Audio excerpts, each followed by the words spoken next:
Hello students, welcome back to my channel study zone के में आपका स्वागत है। तो आज हम लेके आए हैं वर्क एंड एनर्जी। ओके, तो चलिए अपने टॉपिक पे आते हैं। अपने टॉपिक पे आने से पहले मैं आपसे एक बात बोलना चाहता हूं कि आप हमारे वीडियो में अंत तक बने रहे, आपको कोई भी डाउट नहीं रह जाएगा। और हमारी वीडियो में आप लाइक, कमेंट, शेयर और सब्सक्राइब करना ना भूलें। तो चलिए बिना देर के अपने टॉपिक पे आते हैं। तो चलिए स्टूडेंट्स, आइए वर्क जानते हैं। तो चलिए वर्क जानते हैं, लेकिन उससे पहले मैं आपसे एक चीज बोलना चाहता हूं कि आप दिन से रात तक में जितना भी वर्क करते हैं उसे साइंस वर्क नहीं कहता है। मॉर्निंग टू नाइट में जितना भी आप वर्क करते हैं साइंस उसे वर्क नहीं कहता है। आप ये साइकिल चला रहे हैं, ये कोई वर्क नहीं हुआ। मैं पढ़ा रहा हूं, ये कोई वर्क नहीं हुआ साइंस के लैंग्वेज में। और आप पढ़ रहे हैं, ये कोई वर्क नहीं हुआ, साइंस कहता है। आप स्कूल जा रहे हैं, ये कोई वर्क नहीं हुआ, साइंस कहता है। तो साइंस किसे वर्क कहता है, आइए जानते हैं साइंस किसे वर्क कहता है और किसे मानता है। तो आइए जानते हैं साइंस किसे वर्क कहता है और किसे मानता है। ओके ओके, साइंस कहता है वर्क, जैसे ये मेरा देखिए एक बॉडी है, यहां से लेके यहां तक एक बॉडी है।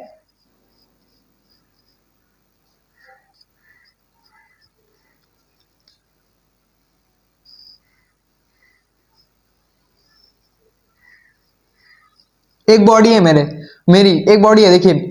और ये मैंने इधर से फोर्स लगाया। ओके, इधर से मैंने इस पे फोर्स लगाया। देखिए इधर से मैंने इस पे फोर्स लगाया है, तो ये कुछ ना कुछ डिस्प्लेस होगी कि नहीं होगी? होगी ना। आप जानते हैं कि कुछ ना कुछ डिस्प्लेसमेंट होगी, कुछ ना कुछ डिस्प्लेस ये बॉडी होगी। जब मैंने, आप देखिए कि मैं आपको प्रैक्टिकल दिखा रहा हूँ, ये मेरा मार्कर है। जब मैं इस मार्कर को यहाँ पर रखा हूँ, ठीक है, जब मैंने इस पे ये फोर्स लगाया, ये मार्कर फोर्स लगाया मैंने, तो ये मार्कर मेरा यहाँ गया। इतनी बॉडी इसने डिस्प्लेस की कि नहीं की ना? तब इतनी जगह इसने डिस्प्लेस की। हाँ, तो वही मैं बता रहा हूँ आपको, जब किसी बॉडी पे आप फोर्स लगाएंगे तो वो बॉडी कुछ ना कुछ डिस्प्लेसमेंट करेगी। तो जब मैंने इस बॉडी पे फोर्स लगाया तो ये बॉडी उठ के यहाँ पे आ गई। इसने कुछ ना कुछ डिस्प्लेसमेंट की कि नहीं की? ओके ओके, तो ये वही चीज यहाँ पे लिखा है। देखिए, work is said to be done when a force is applied. Done when a force is applied force applied कर रहा हूं मैं ऑन अ बॉडी, एक बॉडी पे। एंड देखिए, and body displaced, body displaced होनी चाहिए। बॉडी क्या होती है? डिस्प्लेस होनी चाहिए in the direction of force.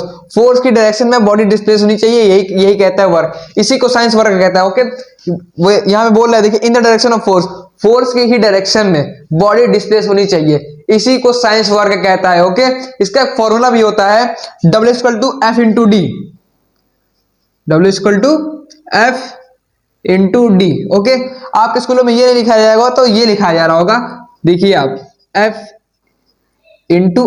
इसको आप ये वाला भी सही है और ये वाला भी सही है, दोनों लिख सकते हैं। चाहे आप ये वाला फॉर्मूला लिख लीजिए, चाहे ये वाला फॉर्मूला लिख दीजिए, दोनों फॉर्मूला सही है। ओके, तो आई होप आपको वर्क समझ में आ गया होगा।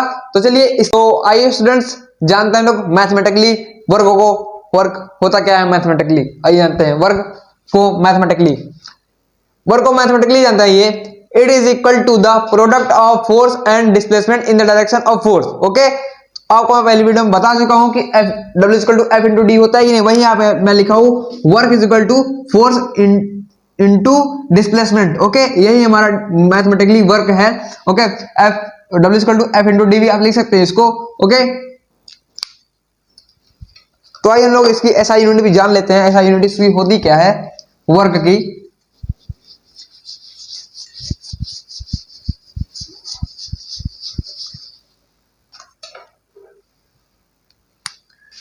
वर्क की SI यूनिट होती है, देखिए आप देखिए मेरे को, work is equal to F/D होता है। आप जानते हैं कि F इंटू, इसको इंटू बोलेंगे, इसको क्या बोलेंगे? इसको इंटू बोलेंगे। ओके, F/D होता है, ठीक है। आप इसको F/S भी लिख सकते हैं, मैं बताया था ना आपको कि आप इसे F/S भी लिख सकते हैं। ओके, तो आइए जानते हैं F/D वाला जानते हैं, F/D वाला। ओके, तो W हमारा हो गया फोर्स की SI यूनिट क्या होती है? न्यूटन। तो न्यूटन यहाँ पे हो गया। अब डिस्प्लेसमेंट की SI यूनिट क्या होती है? मीटर। तो यहाँ पे कितना हो गया? मीटर। इसकी होती है SI unit of work newton metre. Okay, इसकी SI यूनिट ऑफ वर्क क्या होती है? Newton metre SI unit of work होती है। ओके ओके, इसको एक और लिख सकते हैं आप, work is equal two joule. क्या? जूल भी होती है। SI यूनिट ऑफ वर्क क्या होती है? जूल भी होती है। मैं यहाँ पे लिख दे रहा हूँ ना, आप भूल जाएंगे।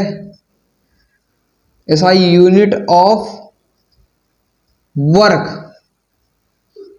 ओके, मैं यहाँ पे लिख दिया SI unit of work. Work की SI यूनिट दो होती है, कौन कौन सी?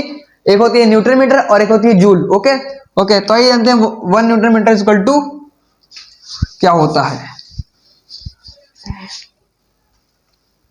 देखिए 1 न्यूटन मीटर कितना होता है, 1 newton metre is equal to 1 joule होता है। Okay 1 newton metre is equal to 1 joule होता है। तो आपके मन में अब एक क्वेश्चन आया होगा कि सर वुड तो हम लोग नीचे जैसे वुड है उसको हम लोग क्या कहते हैं, एक रस्सी बांध लेते हैं, एक डोरी बांध लेते हैं, और जब मैं उसको ऐसे लेके चलता हूं तो वहां पे क्या होता है, फोर्स तो ऊपर लगता है लेकिन डिस्प्लेसमेंट नीचे होगा। मैं जानता हूं आपको समझ नहीं आएगा, मैं समझा रहा हूं आपको, जानिए। देखिए कि ये मेरा एक वुड है, वुड ओके वुड है,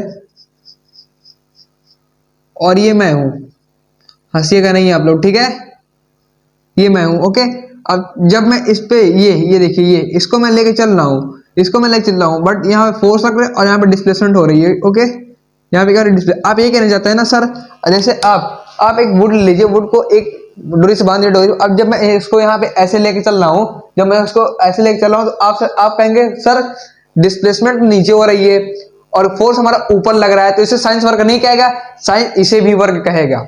आइए बताते हैं साइंस कैसे इसे वर्क कहेगा, आइए जानते हैं।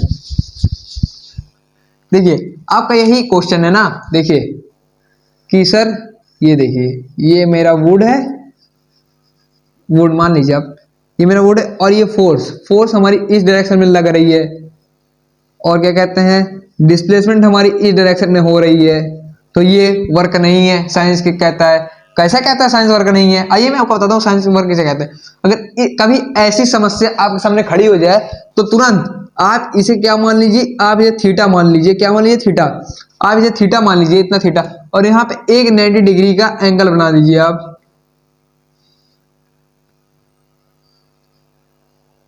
ओके क्या बना दीजिए, एक 90 डिग्री का एंगल बना दीजिए। आप जब इसे पूरा लेंगे तो यहाँ पे 90 डिग्री बन जाएगा। ओके और जब आप इतना लेंगे इतना लेंगे तो ये क्या बन जाएगा, थीटा बन जाएगा। इतना हमारा थीटा है और इतना हमारा पूरा हमारा 90 डिग्री। ओके आप जानते हैं कि ये 90 डिग्री। ओके और इसे क्या बोलते हैं, एफ कॉस थीटा बोलते हैं।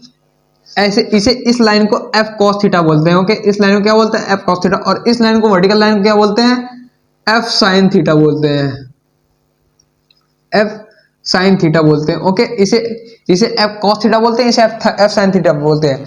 ये भी वर्क है बट ये जीरो वर्क है, साइंस के लैंग्वेज में ये जीरो वर्क है। आइए मैं बताता हूँ ये कैसे जीरो वर्क है। आप जानते हैं कि कॉस 90 की वैल्यू कितनी होती है, जीरो होती है। देखिए कॉस 90 की वैल्यू कितनी होती है, जीरो होती है। ओके ओके तो आइए मैं बताता हूँ अब कॉस 90 की वैल्यू कितनी होती है। आप एक चीज और जान लीजिए कि W equal to F cos theta, F cos theta into S. ये आपको पूरा 10th तक काम देने वाला है, ये फॉर्मूला आपको पूरा 10th तक काम देगा। और जो F W equal to F into D होता है वो सब 9th तक ही रहेगा। तो ये मैं बताता हूँ, देखिए आप W equal to F cos theta होता है और इंटू एस होता है, ठीक है ठीक है। F W equal to F cos theta की वैल्यू के लिए 90 लिख लीजिए, 90 की वैल्यू देखिए यहाँ पे जीरो होती है, यहाँ पे 90 सॉरी मैं 1 लिख दिया था गलती से। कॉस 90 की वैल्यू कितनी होती है, जीरो होती है, और यहाँ पे इंटू एस लीजिए। आप जानते हैं कि जीरो से किसी भी चीज में मल्टीप्लाई करेंगे तो क्या होगा, जीरो जीरो ही आना है, एकदम पक्का है। ओके तो यहाँ पे W इक्वल टू क्या होगा, जीरो, यहाँ पे क्या हो गया, जीरो वर्क, क्या हो गया, जीरो वर्क हो गया। ओके तो इस फॉर्मूला का आप उपयोग करिए, ज्यादा अच्छा है। ओके तो आइए मैं आपको 3-4 तो कॉस थीटा की वैल्यू बता देता हूं। कॉस 90 डिग्री का वैल्यू है 0, कॉस 180 की वैल्यू है 180 डिग्री की वैल्यू है -1, और कॉस 0 डिग्री की वैल्यू है 1। ओके